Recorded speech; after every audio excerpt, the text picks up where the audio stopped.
একটা সময় বগুড়া শহরের সাজু ভাইয়ের হোটেলে যেখানে 20 কেজি গরুর মাংস বিক্রি করাটাও অনেকটা কঠিন ছিল, আর বর্তমানে সেই হোটেলে মাত্র 5 থেকে 6 ঘন্টার মধ্যেই বিক্রি করে প্রায় 70 থেকে 80 কেজি গরুর মাংস।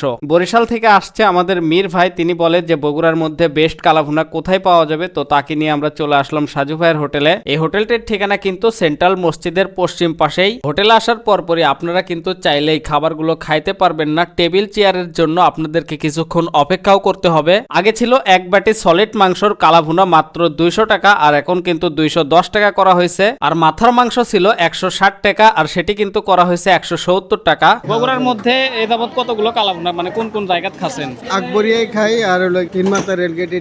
তার মধ্যে কোনটা বেস্ট? না, এই সাজু ভাইটাই বেস্ট। আজকে এসে খালাম, অনেক সুস্বাদু এবং অনেক টেস্ট। আপনারা সবাই আসবেন এখানে। তো আমরা নিছিলাম 210 টাকার প্যাকেজের কালাভুনা, মাংস ছিল প্রায় 10 টুকরো, আর তার সাথে নিছিলাম গোসি মাছের চচ্চড়ি, যেটি খেতে আমার অনেক বেশি ভালো লাগে। খাওয়া দাওয়া শেষ করে আমার রিয়াদ ভাগ্নেকে নিয়ে গেছিলাম বগুড়া গালাপট্টি মোড়ের আজিজ প্লাজায়। মার্কেটের ভিতরে খানিকটা প্রবেশ করার পরেই দেখতে পাই সেই বালা সাজঘর, যেখানে পাওয়া যায় চায়না গোল্ড প্লেট। যে জিনিসগুলো দেখলে আপনার মনে হতে পারে এগুলোর দাম হয়তো লক্ষ লক্ষ টাকা, কিন্তু না, এগুলো কিন্তু আপনারা 500 থেকে 6000 টাকার মধ্যে এই জিনিসগুলো আপনারা পেয়ে যাবেন। এছাড়া রয়েছে সুন্দর সুন্দর ব্যাসলাইট, ফিঙ্গার রিং, কানের দুল, ঝুমকা ও চুড়ি। এই জিনিসগুলো কিন্তু আপনারা বগুড়া শহরের সব জায়গাতে পাবেন না, তাই আপনাদেরকে যেতে হবে বালা সাজঘরে। আর বালা সাজঘরের ঠিকানা হলো বগুড়া গালাপট্টি মোড় আজিজ প্লাজার ভিতরে খানিকটা প্রবেশ করলে সেই দোকানটি দেখতে পারবেন। এছাড়া চাইলে আপনারা কাঁঠালতলা মোড় দিয়েও আসতে পারেন। কাঁঠালতলা মোড় থেকে বরাবর চলে আসবেন নিউ মার্কেটের গলির ভিতরে। আসার পরে আপনারা দেখতে পারবেন আজিজ প্লাজা মার্কেট, সেই মার্কেটের ভিতরে প্রবেশ করলেই কিন্তু আপনারা বালা সাজঘরটি পেয়ে যাবেন। এছাড়া স্ক্রিনের উপরে একটি ফোন নাম্বার দেওয়া আছে, সেই নাম্বারে সরাসরি যোগাযোগ করতে পারেন। তো এই ছিল আজকের ভিডিও। সবাই ভালো থাকবেন, সুস্থ থাকবেন, দেখা হচ্ছে নেক্সট কোনো ভিডিওতে। আল্লাহ হাফেজ।